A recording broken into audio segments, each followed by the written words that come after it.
Hello everyone, in this video we are going to discuss sample paper that is of basic mathematics. तो start करते हैं first question से. तो इस पूरी वीडियो में I will be covering section A for you. So let's start with the first question of it. So it says find the roots of the quadratic equation which is 3x square minus 7x minus 6 is equal to 0. तो सबसे पहले हमें यहाँ पे क्या निकालना है, roots निकालने हैं. और रूट्स कैसे निकाल सकते हैं, या तो आप यूज़ कर सकते हो इसका डायरेक्ट फार्मूला, जैसे क्वाड्रेटिक फार्मूला होता है वो यूज़ कर लो, नहीं तो you can use the splitting method as well. तो स्प्लिटिंग मेथड सॉल्व करते हैं, बहुत ही सिंपल है ये. आपको क्या दिया हुआ है, 3x square minus 7x minus 6 is equal to 0. तो आपने देखना है यहाँ पे a क्या है, a 3 है, c क्या है, 6 है. तो इन दोनों का मल्टीप्लिकेशन करो, कितना हो जाएगा 18.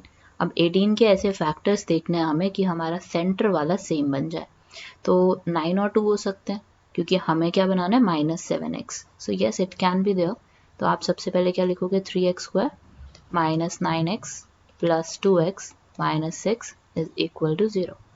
अब यहाँ पे हमें पता है कि हमें पेयर्स बनाने पड़ते हैं, फर्स्ट टू टर्म्स और last two terms. First two terms में क्या आएगा कॉमन, 3x, और हमारे पास क्या बचेगा, x minus 3. Last two terms में क्या आएगा, 2 कॉमन, x माइनस 3 बचेगा आपका, इज इक्वल टू 0. तो आपके पास दो वैल्यूज आ गई यहाँ से, एक आ गया x माइनस 3, दूसरा आ गया 3x प्लस 2 इक्वल्स 0. अब x माइनस 3 0 के इक्वल है, या दूसरी चीज आपकी क्या है, 3x plus 2 is equal to 0. तो x को 3 के इक्वल आ जाएगा हमारा. फर्स्ट रूट ये हो गया. अब दूसरा रूट कैसे निकालोगे, 3x प्लस 2 को 0 के इक्वल रख दो, 3x इज इक्वल टू -2 हो जाएगा. x की वैल्यू क्या हो जाएगी, -2 ओवर 3. तो आपके पास दो वैल्यूज आ जाएंगी यहाँ से, एक आ जाएगा x as 3, दूसरा आ जाएगा -2 ओवर 3. अब इसी का और वाला पार्ट भी कर लेते हैं, सेकेंड वाला पार्ट है जो, वो भी कर लेते हैं. Find the values of k for which the quadratic equation 3x square plus kx plus 3 is equal to 0 has real and equal roots. Real और इक्वल रूट्स कब होते हैं हमारे, जब हमारी d की वैल्यू क्या होती है, 0 होती है. b square minus 4ac is equal to 0. Discriminant हमारा कैसे होता है, 0 होता है. तो यहाँ से आप देखो अगर ध्यान से, तो आपके पास a की वैल्यू क्या आ जाएगी, 3, b की वैल्यू क्या आ जाएगी, k, और c की वैल्यू क्या आ जाएगी, 3. a is 3, b is k, c is 3. तो हमें सारी वैल्यूज अपनी सब्स्टिट्यूट करनी है यहाँ पे. b की जगह क्या प्लेस करोगे, k square minus 4ac, a is 3, c is 3 is equal to 0. तो आपके पास वैल्यू क्या आ गई, k square is equal to 4 into 3 12, 12 into 3 is 40, 12 into 3 is 36, sorry. And you will get two values of k because it will be under the root 36, so you can get 6 or it can be -6. So yes, k has two values, 6 or -6. Now moving to the next question, which is second one. It says 3 cubes each of volume 64 centimeter cube are joined end to end to form a cuboid. Find the total surface area of the cuboid so formed. तो आपके पास यहाँ पे 3 cubes हैं, they are saying, और एक cube की जो measurement है वो कितनी है, 64 एज अ वॉल्यूम. और उसके बाद 3 क्यूब ज्वाइन किए हुए हैं इन्होंने साथ ही साथ में.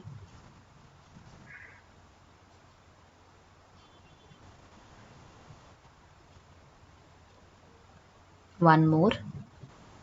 और मेंशन क्या है यहाँ पे हमारे पास, कि वो जो क्यूब्स हैं हमारे, एक क्यूब का क्या है, 64 सेंटीमीटर क्यूब है वॉल्यूम. ठीक है, तो उससे क्या निकल सकता है, आपका लेंथ निकल सकता है. किसका, लेंथ ऑफ फर्स्ट वन या साइड ऑफ फर्स्ट क्यूब. तो volume is equal to 64 centimetre cube is equal to side cube. तो 64 किसका क्यूब रूट होता है, 4 का होता है. तो आप क्या लिख सकते हो, 64 को 4 क्यूब, क्यूब से क्यूब कैंसिल करो, एक साइड कितनी आ गई आपकी, 4 सेंटीमीटर. अब यहाँ पे हमें बोला है क्या है, कि जो हमारा ये क्यूबॉइड फॉर्म हुआ है ना, इसका वॉल्यूम निकालो. क्योंकि आप देख सकते हो ये क्यूबॉइड की शेप है, लेंथ अलग है, ब्रेड्थ अलग है, हाइट अलग होगी. तो यहाँ पे लेंथ क्या होगी, सबसे पहले तो वो देख लेते हैं हम. लेंथ में ज़रूर चेंज आएगा क्योंकि सबकी साइड कितनी है, 4 ईच. तो 4 + 4 + 4, so length of the cuboid is 12 centimeter for me. Breath तो सेम ही रहेगी, उसमें तो कोई चेंज नहीं आ सकता, इट विल बी 4 ओनली, जितनी मर्जी क्यूब्स लगाते जाओ आप। उसके बाद लास्ट में आपका हाइट कितना हो जाएगा, इट विल बी 4 सेंटीमीटर। तो लेंथ है आपके पास, ब्रेथ है आपके पास, हाइट है आपके पास, टोटल सरफेस एरिया कितना हो जाएगा क्यूबॉइड का, it is 2LB plus BH plus HL। तो आपके पास वैल्यूज सब्स्टिट्यूट करनी है, 12 into 4 plus 4 into 4 plus 4 into 12। तो आपके पास फाइनली आंसर क्या आ जाएगा, 12 into 4 is 48, then 16, then in the last is 48 again. So yes, adding all of these you will get 224 centimeter square as the answer. Now moving to the next one, third one. It says an inter-house cricket match was organized by a school. Distribution of runs made by the students is given below. Find the median runs scored. तो हमें यहाँ से क्या निकालना है, median निकालना है। आपको यहाँ पे पहला पार्ट जो दिया हुआ है वो क्या दिया हुआ है, रन स्कोर्ड। दूसरा क्या दिया हुआ है हमें, फ्रीक्वेंसी का टेबल। और अब हमें क्या करना है, यहाँ पे मीडियन निकालना है। मीडियन कैसे निकाला जाता है, CF निकालना पड़ता है। और CF पहले निकालो, क्यूमुलेटिव फ्रीक्वेंसी। तो पहली वाली फ्रीक्वेंसी तो सेम होती है, फिर इन दोनों को ऐड कर दोगे, नेक्स्ट आ जाएगी आपके पास CF की वैल्यू। 10 को 5 में ऐड कर दो 15, 15 को 3 में ऐड कर दो 18, 18 प्लस 4 विल गिव यू 22। तो इसका मतलब क्या हो गया, n की वैल्यू कितनी है आपकी, 22, that is the last value. Total frequency कितनी है, 22। अब n को हमें क्या करना होता है, कैसे यूज करना होता है, n/2 लेना होता है इसका, 22/2 कितना हो जाएगा, 11। और 11 हमारा कहाँ पे है, 11 कहाँ पे एग्जिस्ट कर रहा है, यू कैन सी कि 40 और 60 लिया जाएगा, क्योंकि नेक्स्ट वैल्यू लेते हैं ना हम। 11 से बड़ी नंबर कौन सा है हमारा, 15, तो 15 के सामने वाला मीडियन क्लास होता है। सो आई कैन राइट कि 40 और 60 हमारा क्या है, इज द मीडियन क्लास। अब आपको क्या यूज करना है, you have to use the formula of median, वो यूज करते हैं नेक्स्ट स्लाइड में। सो मीडियन का फॉर्मूला क्या होता है, L plus n/2 minus CF over F into H, so it is equal to median. तो हमारे पास L क्या है, यहाँ पे L की वैल्यू क्या होगी, ये हमारा मीडियन क्लास आया था, इसमें से लोअर लिमिट हमारा क्या है, 40 प्लस n/2 की वैल्यू अभी हमने निकाली थी, इट वाज 11। CF कितना आया हमारा, it is 10 divided by frequency कितनी है हमारी, 5 इंटू H कितना है, 20। Let me show you back what are the values I have taken. So हमें क्या करना होता है, हमने देखा n/2 हमारा 11 आया था, 11 हमारा नेक्स्ट नंबर क्या है 11 के बाद वाला, इट इज 15। तो 15 के सामने वाला will be your median class. अब हमें क्या करना है, हमें CF बताना है और हमें F भी बताना है। तो CF कौन सा लिया जाएगा, एक पहले वाला, और फ्रीक्वेंसी कौन सी ली जाएगी, ये वाली 5, ठीक है। सो ऐसे हम अपने नंबर्स चूज करते हैं मीडियन में। अब नेक्स्ट पार्ट देखो आप, यहाँ पे आपके पास सॉल्व करने वाला पार्ट रह गया। आप 5 और 20 को कैंसिल कर सकते हो, 4 आ जाएगा। सो you have 40 plus 4, it will give you 44 runs is the median score. Now moving to the next one, question number 4. It says find the common difference of the AP 4, 9, 14. Then if the first term changes to 6, find the common difference. Sorry, the common difference remains the same. Then write the new AP. अब देखते हैं हम ये क्या कहना चाहते हैं। पहले तो इसका कॉमन डिफरेंस निकाल लो, फर्स्ट पार्ट कर लेते हैं इसका। तो कॉमन डिफरेंस कैसे निकाला जाता है, फर्स्ट टू नंबर्स को सब्ट्रैक्ट कर दो, कितना आ गया 5। अब सेकंड पार्ट करते हैं। सेकंड पार्ट में इन्होंने बोला है कि फर्स्ट टर्म जो है वो चेंज हो गया किसमें, 6 में, और कॉमन डिफरेंस तो हमारा 5 ही रहा है उन्होंने बोला है। तो न्यू AP क्या बनेगी, पहला नंबर तो 6 है, दूसरा नंबर क्या होगा 6 प्लस 5, फिर D हमारा क्या चल रहा है 5, और नेक्स्ट नंबर क्या होगा हमारा 6 प्लस 10, या ऐसे भी लिख सकते हो 6 plus 2 into 5 and so on. पहला नंबर आपका 6 हो गया, दूसरा नंबर आपका 11, it will be 11 for you, then you will have 16, and so on. This is the new AP if 6 is the first term. Now moving to the next one, fifth one.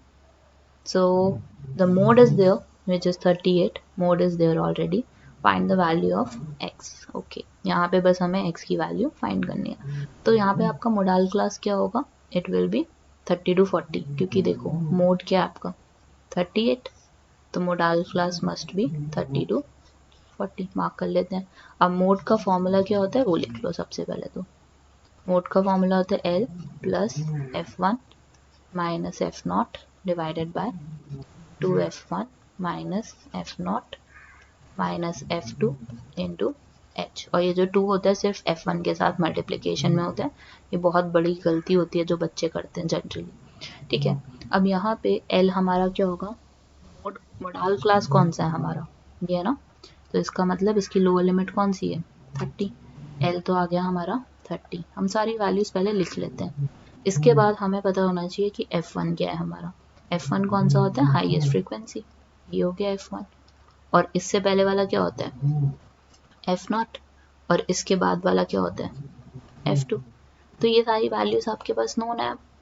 H आपको पता है. H क्या है? Class size. So it is 10. In each case you can see 10 minus 0 is 10. 20 minus 10 is 10. L की value कितनी है हमारी? It is 30. F1 minus F0 कितना हो गया? 4. नीचे क्या आएगा? 2 into F1 32. इसके साथ 2 को मल्टीप्लाई किया मैंने. Minus F0. F0 is 12. Then F2 is X. Then it will be H. H क्या है हमारा? 10. तो आपके पास वैल्यू कितनी आएगी यहाँ पे? पहले हम देखते हैं. लेफ्ट साइड को भी प्लेस कर देते हैं 38. ये एक तरीके से हमारी इक्वेशन क्रिएट हो गई है. अब इस इक्वेशन को हम सॉल्व करेंगे किसके लिए? x के लिए. तो यस, सॉल्व करते हैं नेक्स्ट पेज पे. So you have 38 is equal to 30 plus 4 divided by 32 minus 12 था, तो उसको हम माइनस कर दे तो कितना आ जाएगा? 0 to 20 माइनस x इंटू 10. अब इसको सॉल्व करते हैं. तो पहले हमारा ये मल्टीप्लाई हो जाएगा. तो ये आ जाएगा आपका 40 और 30 को लेफ्ट साइड ले जाते हैं. 38 माइनस 30 हो जाएगा 40 ओवर 20 माइनस x आ जाएगा. 38 minus 30 is 80. 40 over 20 minus x, or what you can do is you can take 20 minus x to the left side, so it will be in multiplication. 20 minus x is equal to 40. 8 और 40 को cancel कर दो, you will get 5. So 20 minus x is equal to 5, and x will be equal to 5 and minus 20. So this is minus 15 for you, and minus and minus can be cancelled, so that means x is 15 for you. Now moving to the next one, it says x, y and mn are tangents drawn at the endpoints of the diameter DE of the circle with center O. Prove that xy is parallel to mn. तो हमें क्या proof करना है? that xy is parallel to mn. तो सबसे पहले ना xy का देखो.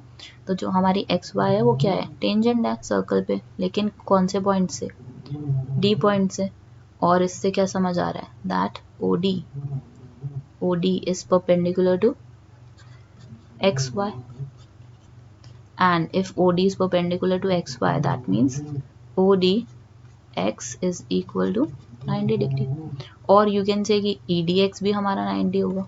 एक ही बात है, दोनों पॉइंट्स हैं, बस अलग अलग हैं पॉइंट्स, लेकिन सेम लाइन पे हैं. So yes, they will be same. ठीक है. अब इसी तरह यू कैन सी कि that mn is tangent to your diameter. तो अब हम क्या कर सकते हैं? इसको ऐसे लिख सकते हैं, O is perpendicular to mn, और आपकी वैल्यू क्या आ जाएगी? OEN की, इट विल बी 90 डिग्री, और you can write DEN as 90 degree. Now you can see कि हमारा जो वैल्यू है EDX का और दूसरी वैल्यू जो है हमारी DEN की, it is 90 degree. Both of them are 90 degree. That means this is equal to 90, this is equal to 90. तो ये कैसे पेयर बन रहे हैं? ऑल्टरनेट इंटीरियर एंगल, और अगर ये ऑल्टरनेट इंटीरियर एंगल के पेयर्स बन रहे हैं, that means the lines within them will be parallel to each other. X y is parallel to m n. देखो होता क्या है, अगर हमें ऑल्टरनेट इंटीरियर एंगल का पेयर लिखना होता है तो हम कब लिखते हैं, जब हमारे पास दोनों साइड्स पैरेलल दी हों. इस केस में हमें क्या दिया हुआ था, उल्टे तरीके से करना पड़ा. हमें प्रूफ करना पड़ा कि हमारे ये दोनों एंगल्स इक्वल हैं, तभी हम कह सकते हैं कि they are between two parallel lines. ये आपको ध्यान रखना है इस बात का, ठीक है. So yes, this is the end of this part. Now moving to the next one. It says in the given figure, a circle is inscribed in the quadrilateral ABCD. Given is that AB is equal to 6 cm. Side by side mark कर लेते हैं. AB is 6 cm. BC is 7. Then you have CD as 4 cm. तो इसमें कौन सा वाला आपका theorem use हो सकता है, tangent segment drawn from an external point to a circle are equal. जैसे कि अगर हम इसको सबको मार्क कर दें अपने ट्राइंगल को, let's say this is P, this is Q, this is R, this is S. तो ये हमारा क्या होता है कि ये वाली साइड इसके इक्वल होती है, ये वाली साइड इसके इक्वल होती है, ये वाली साइड इसके इक्वल होती है. Tangents drawn from an external point will be equal to the other one. So yes, अगर मैं ध्यान से देखूं यहाँ पे या मेंशन करें, स्टार्ट करते हैं लिखना. तो हमारा जो लाइन है BP वो किसके इक्वल है, BQ के. सेकंड जो है हमारा CR वो किसके इक्वल है, CQ के. देन अगर हम देखें ध्यान से, DR किसके इक्वल है, DS के. Then the last one is AP is equal to AS. Why? You know that tangents you have to mention as well. Tangents drawn from an external point to a circle are equal. So yes, they are. तो हमारा यहाँ पे सारे हम क्या करेंगे, इनको add कर देंगे, इन सारी वैल्यूज को, लेफ्ट साइड से, राइट साइड को राइट साइड से, और देखते हैं हमारे पास क्या बन के आता है. BP plus CR plus DR plus AP is equal to BQ plus CQ plus DS plus AS. अगर हम ध्यान से देखें तो BP प्लस AP मिलके क्या बन जाएगा, AB. हमें ऐसे ही बनाना है इसे कि हमारी साइड्स बन जाए एक तरफ और दूसरी तरफ दूसरी साइड्स बन जाए. तो यही आपको क्रिएट करना है. जैसे अब देखो CR और DR को ऐड कर सकते हैं ना, तो हमें ये ध्यान रखना है कि हम कौन सी चीज़ें लेफ्ट साइड पे लिख रहे हैं और कौन सी चीज़ें राइट साइड पे लिखना है. ऐसे ध्यान रख के लिखना कि आपकी साइड्स क्रिएट हो जाए. जैसे यहाँ पे DC भी बन गया. अब अगर हम देखें BQ प्लस CQ तो ये कितना हो जाएगा, BC, और DS plus AS will be AD. AB की वैल्यू कितनी है आपकी 6, DC की वैल्यू कितनी है 4, BC की वैल्यू कितनी है 7, AD की वैल्यू कितनी है unknown. So yes, 6 plus 4, this is 10, और 7 को लेफ्ट साइड ले जाओ, it will give you 3 centimeter as the answer. AD is equal to 3 centimeter. So yes, this is what we have to find in this case. And yes, this is the end of section A. Now we'll be moving to section B in the next video. So do watch the next video. And yes, thank you for watching. Have a great day.